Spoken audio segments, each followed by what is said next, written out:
Good morning. Welcome to Breakfast with Ben Thompson and Sally Nugent. Good morning. Our headlines at 6. So at 17 minutes past 6, let's go to Carol. And Carol, an incredible place. And I know there are lots of other youth clubs up and down the land that are hugely important to community. So I only just realised watching that, today's Pancake Day. It is. Shrove Tuesday. Now let's have a look at this morning's paper, shall we? It's just too much. Too much. I wonder what Carol thinks about this. Morning, Carol. Good morning. Morning. Sean Killick with that report. Now, there's a waft of white musk in the studio this morning. It's beautiful. Someone in here smells amazing. There's a reason, though. That's because the body shop where that perfume is from is due to call in administrators today. Nina is here. Now, it's just coming up to 7 o'clock. We're back in just a moment. But now, let's get the news, the travel and the weather where you are. Looks incredible. Doesn't it? Probably quite warm there at the moment, I imagine. And getting a little bit warm here too, Carol, isn't it? At the time now, nearly 29 minutes past 7. Still to come on Breakfast this morning, Alan Shearer is going to be here to tell us about the Premier League's latest campaign to boost grassroots projects. And he'll be talking to us about the impact funding has had at his old stomping ground, Wallsend Boys Club.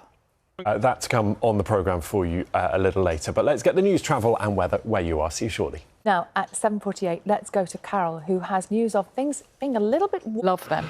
It's just brilliant. When you step over that white line, you have to deliver.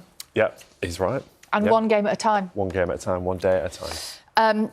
More headlines now. It's just coming up to 8 o'clock. We'll be back in just a moment. It's 8:34, Morning Live. Follow us on BBC One this morning. Let's find out this morning. It is Gethin. Now, let's get the news, travel and weather where you are. See you shortly. Prepared to expand its ground operation to Rafah.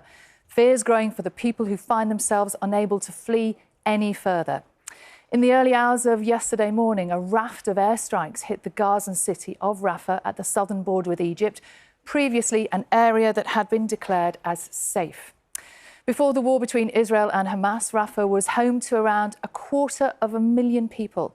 But now more than half of the population of Gaza is crammed into the city after fighting forced people to flee their homes and move south.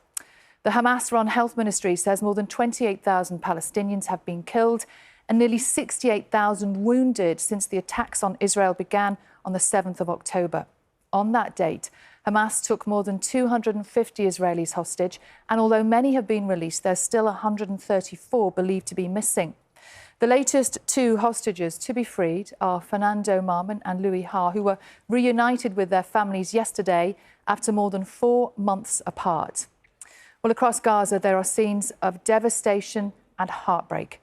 And for humanitarian workers from the Palestinian Red Crescent Society, it can simply be relentless. Palestinian journalist Faraz al-Ajrami spent the first month of the war following paramedics across northern Gaza.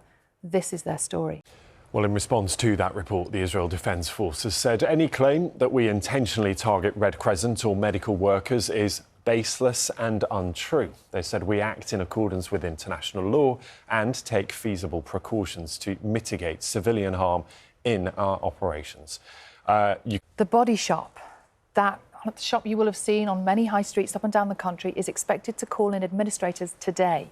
Yeah, Nina's got all the details. For budding young footballers, grassroots clubs give them the opportunity to get out on the pitch and be part of a team. But funding is crucial, of course, to making that happen. Yes, the Premier League has committed £1.6 billion to support the wider game.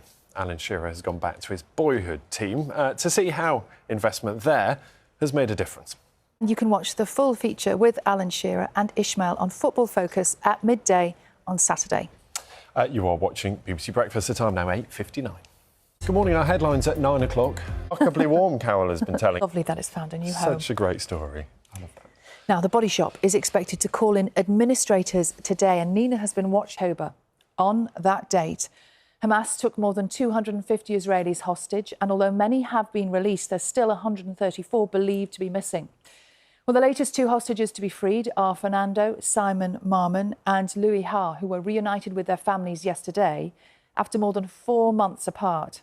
Across Gaza, there are scenes of devastation and heartbreak.